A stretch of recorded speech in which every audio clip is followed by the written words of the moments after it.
اللہ الرحمن الرحیم اللہم صلی علی محمد وعلی آل محمد مبارک وسلم وصلی علیہ۔ دوستو، کیا آپ جانتے ہیں کہ ایک مرتبہ رسول اللہ صلی اللہ علیہ وآلہ وسلم کی بارگاہ میں ایک پرندے کا بنا ہوا گوشت آیا۔ کسی نے ہدیہ تحفہ میرے مصطفیٰ کریم صلی اللہ علیہ وسلم کی بارگاہ میں بھیجا، کسی پرندے کو بھون کر۔ تو جب آیا تو حضور علیہ السلام نے دعا کے لیے ہاتھ اٹھایا کہ یا رب العالمین، اپنے بندوں میں سے میرے پاس اس شخص کو بھیج جو تیری بارگاہ میں سب سے زیادہ مقبول ہے، جسے تو سب سے زیادہ پسند کرتا ہے۔ تو تھوڑی ہی دیر گزری تو حضرت علی کرم اللہ وجہ الکریم میرے مصطفیٰ کریم صلی اللہ علیہ وسلم کی بارگاہ میں حاضر ہوئے۔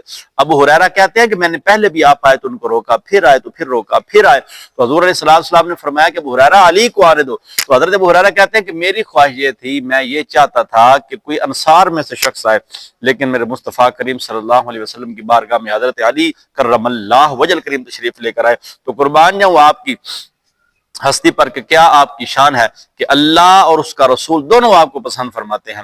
تو دوستو، اگر ہم چاہتے ہیں کہ دنیا اور آخرت ہماری سنور جائے تو اہل بیت اطہار سے محبت کو اپنی ایمان کا حصہ بنا لیں۔